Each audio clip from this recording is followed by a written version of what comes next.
Okay, let's come to talk about little bit business things.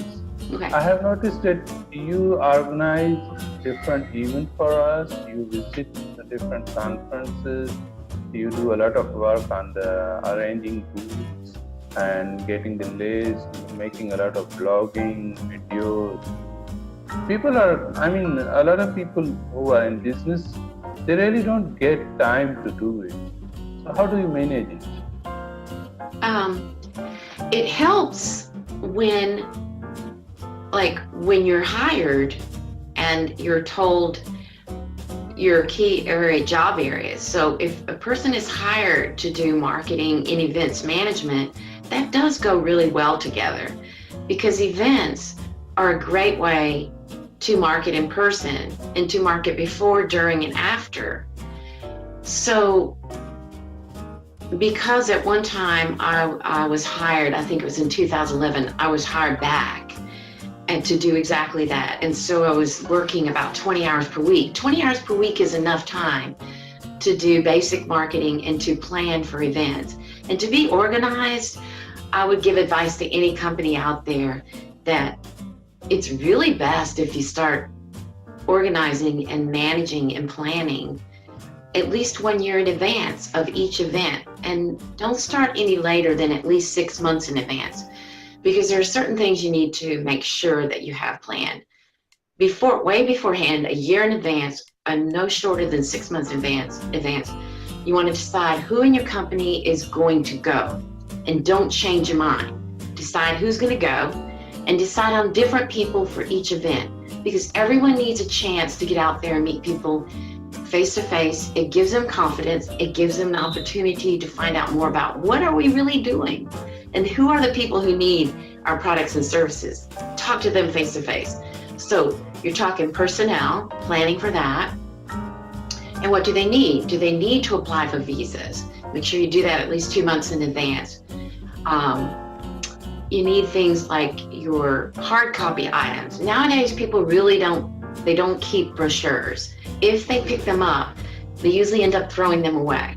But they do keep business cards still. And so business cards need to be accurate. They need to be light colored so people can write notes, because everyone lives to write notes. It helps them when they get back on how they need to follow up.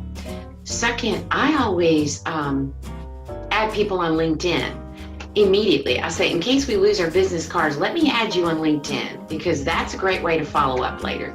And they always say yes because they met me. It's hard to add someone on LinkedIn if you haven't met them face to face. You're not sure about each other, right? So now that's where we're talking about the hard copy and staying in touch with people. And then of course you need to plan in advance. Are you going to buy a booth? Are you going to be some kind of sponsor? And if so, do that a year in advance, 6 months, no later. Because when you spend all that money, you want to have your logo linked to your website on that conference site, whether it's OpenSIP Summit, IT Expo, ITW, ClueCon, Communication. You want it up there way in advance so that you get all that publicity. So when people like me, I go look and I click, ooh, who's exhibiting? And I start doing that a year in advance. So you don't want to lose out on that opportunity. You want to get your money's worth. So last time I and Suzanne were attending a S3Con and we were running. So what I have realized that a lot of people think that it's just an event, so we can go over there and schedule their plan like they are just going an office job, and the 9 to 5 they just attend and then just. But I realized that that's not the right thing to do. I mean, if someone is going to attend an event, he should be prepared and he should be more healthy, so he can give more time, at least a half hour earlier he should come, make more contacts and try to set up some more meetings after the event finish up, because when it's an event everybody is there, but to get a right potential client or potential contacts, you have to fix a meeting in a spare time in which you can meet. And I have realized that most of the people who come on these meetings, I know they are tired, but still they are at their hotels, and after 5 o'clock they are still available at 10 o'clock. So between these timing, people can make more contacts, they can talk each other and try to get an appropriate context so they can make more business. I mean, if someone is going to attend, I think in Stricon someone was saying that if someone came here and he could not make 2 to 5 friends, then it's a useless trip. Right. So the purpose is simply you go over there and you should do it as Suzanne said 6 months earlier. Then try to get more and more contacts, information, right people that we are coming. We want to talk with you.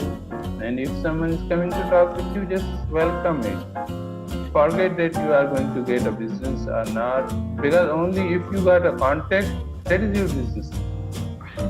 I mean, it's not about selling something, but it's just helping someone and you will get automatically a sale.